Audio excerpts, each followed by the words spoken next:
kita nggak boleh terlalu banyak blame atau kita playing victim. I hate it. Ketika kita playing victim itu aku benci banget. Karena I agree. Indonesia sebesar, sehebat, segagah I agree. perkasa ini, enggak pantas untuk playing victim. Terutama hormatilah nenek moyang kita yang Yeah. hebat-hebat tadi. Presiden Soekarno itu bayangkan ya, saya boleh cerita sedikit nih bagaimana beliau itu kita sebut namanya di dunia tergetar. Breaking news, pakai jas merah, Koni Rahakundini Bakri bertemu elit PDIP, bahas pemilu dan dukungan ke Ganjar, Koni merapat ke PDIP, elektabilitas Ganjar siap melejit. Jadi menurut saya itu is nature aja. Once kita tahu apa yang kita mau, kemudian kita konsisten. Hai, dengar suara JJ kembali di channel Redaksi Jurnal. Sekjen PDIP Hasto Kristianto dan sejumlah anggota DPP PDIP melakukan pertemuan tertutup di sebuah hotel di Jakarta, Selasa 8 Agustus malam. DPP PDIP yang hadir dalam pertemuan tersebut adalah Ketua Fraksi PDIP di DPR, Utut Adianto, dan Effendi Simbolon. Selain itu, tak diduga-duga, ada pengamat militer Koni Rahakundini Bakri yang mengenakan jas merah. Apa yang dibahas dalam pertemuan itu? Hasto mengatakan pertemuan ini hanya makan malam bersama, namun ia tak menampik, turut ada sedikit pembahasan terkait dengan pemilu 2024. Lebih jauh, Hasto sempat menyinggung elektabilitas Ganjar Pranowo yang dinilai stagnan. Bahkan dalam beberapa survei, disalib Prabowo Subianto. Hasto meyakini elektabilitas Ganjar cepat atau lambat akan kembali meningkat. Menurutnya, PDIP dan partai koalisi terus bergerak mengerek elektabilitas Ganjar. PDIP meyakini Ganjar merupakan sosok pemimpin yang sederhana dan dibutuhkan oleh rakyat. Hasto mengatakan Ganjar merupakan pribadi sederhana. Menurutnya, rakyat Indonesia membutuhkan pemimpin seperti Ganjar. Dan melihat adanya Koni Bakri yang mengenakan jas merah, tentu publik bertanya-tanya, apakah mungkin pengamat militer tersebut akan masuk PDIP? Kemungkinan besar sih iya, karena hanya PDIP yang memiliki ideologi dan organisasi kepartaian yang tersusun dan sesuai dengan ideologi Pancasila. Selain itu, belakangan Koni juga sering bertemu dengan PDIP. Karena sebelumnya Koni berada di Partai Nasdem, ia akhirnya memutuskan mundur dari Partai Nasdem. Koni mengungkap pengunduran dirinya karena ketidaksesuaian ideologis dan tidak pernah dianggap di sana. Pengusungan Anies menjadi capres oleh Nasdem juga menjadi salah satu alasan Koni mundur dari Partai Nasdem, karena Anies identik dengan kelompok radikalis dan tidak sesuai dengan ideologi negara yang ada. Maka dari itu Koni memilih keluar dari Partai Nasdem. Jadi wajar jika saat ini Koni Bakri begitu dekat dengan PDIP dan diisukan untuk masuk menjadi kader PDIP, karena memang ideologi PDIP sangat cocok dengan Koni Bakri. PDIP merupakan partai yang selalu hati-hati dengan orang atau tokoh dari partai yang bermasalah. PDIP adalah kelompok yang berlandaskan nasionalisme, sehingga memiliki kepentingan yang berbeda. PDIP tidak akan membuka ruangan dengan Koni jika memang tidak ada hal yang mendesak yang penting untuk dibicarakan, termasuk soal nasionalisme dan juga memenangkan Ganjar. Berbeda dengan Partai Nasdem, kita tahu sendiri bagaimana pola mereka menjajaki koalisi dengan partai manapun, tak peduli apakah partai itu ideologinya berlawanan atau tidak.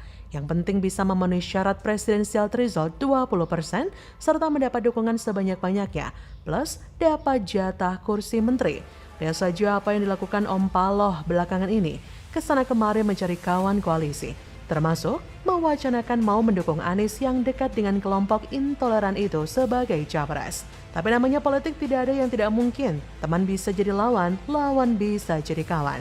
Jadi wajar jika Koni mundur dari Nasdem dan memilih merapat ke PDIP. Hal itu tentu akan menjadi nilai plus bagi elektabilitas Ganjar ke depan. Dan seperti yang sudah-sudah, kalau kita melihat Instagram dari Koni Bakri belakangan ini, kerap kali Koni keluar di berbagai kesempatan dengan mengenakan jas merah. Apakah ini pertanda jika Koni sudah masuk ke PDIP? Who knows? Bagaimana menurut Anda? Silakan tulis komen Anda di kolom komentar.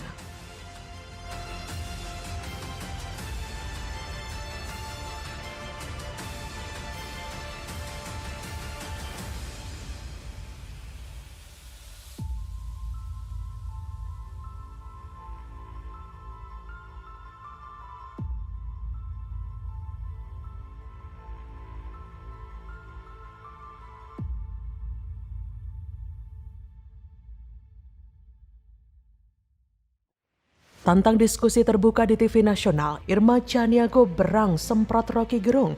Yang bodoh tolol bajingan itu justru mulutnya Gerung. Ratusan emak-emak demo minta Gerung dipenjara.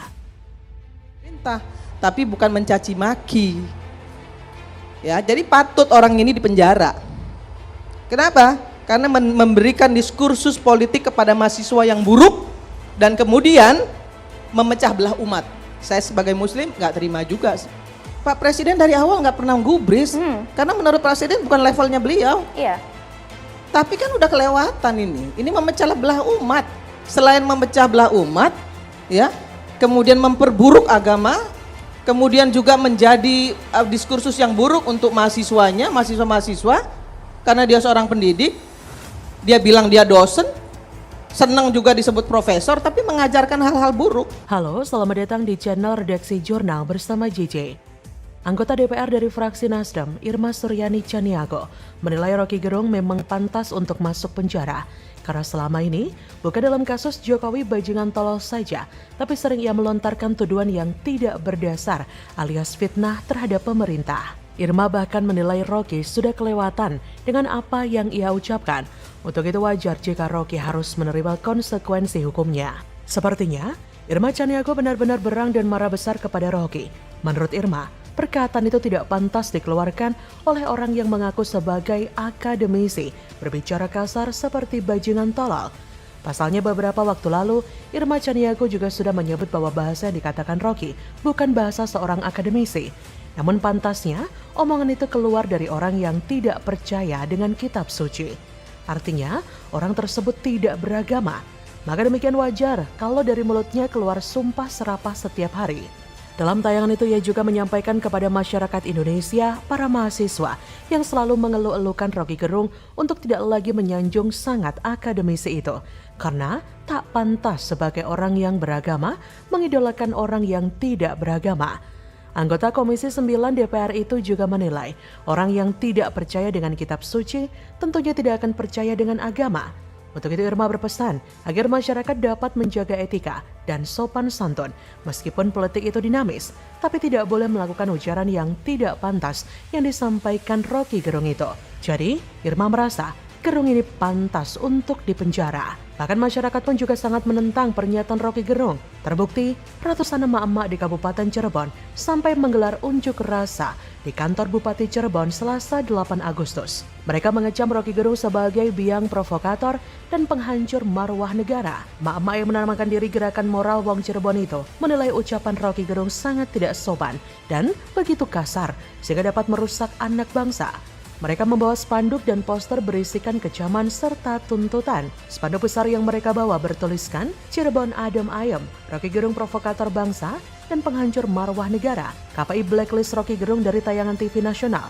TNI Polri segera usut tuntas Rocky Gerung secara hukum. Rocky Gerung, menurut salah seorang pengunjuk rasa, Rojaya, kerap melontarkan kata-kata tidak etis dan disiarkan oleh televisi. Perilaku Rocky Gerung menurutnya dinilai sangat berbahaya bagi anak-anak. Memang, cara berpikir seperti itu sangat berbahaya bagi perpolitikan dan bernegara kita. Artinya, bukan lagi akal sehat yang dikedepankan, tapi menang-menanganlah yang utama. Ejekan, hasutan, hoax menjadi senjata paling ampuh ketimbang akal. Saya merasa cukup diwakili oleh pernyataan Bu Irma Chaniago yang mengatakan jika Rocky tidak pantas menjadi pengamat akademisi, melainkan lebih cocok jadi politisi. Sebab, akademisi akan mengeluarkan pernyataan yang mencerdaskan, bukan menyesatkan, dan disertai dengan data dan fakta yang dirangkai dalam premis-premis pendukungnya yang tidak saling bertentangan.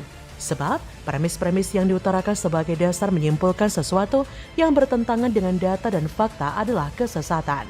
Seorang akademisi juga tidak berat sebelah. Seorang akademisi tidak berbicara berdasarkan kepentingannya sendiri melainkan demi kebenaran. Kalau memang fakta terbukti salah, maka harus disalahkan. Sebaliknya, kalau fakta terbukti benar harus dibenarkan. Bagaimana mungkin ada seorang pengamat yang hanya menyerang satu pihak, mengkritik dan menghujat berdasarkan argumen sok tahu? Tak satupun prestasi pemerintah yang pernah ia singgung. Jadi apa bedanya dengan politisi oposisi? Apa yang disampaikan Irma Chaniago langsung menampar telak ke dalam gurun. Saya setuju dengan pernyataan Bu Irma, tapi tidak dengan partainya.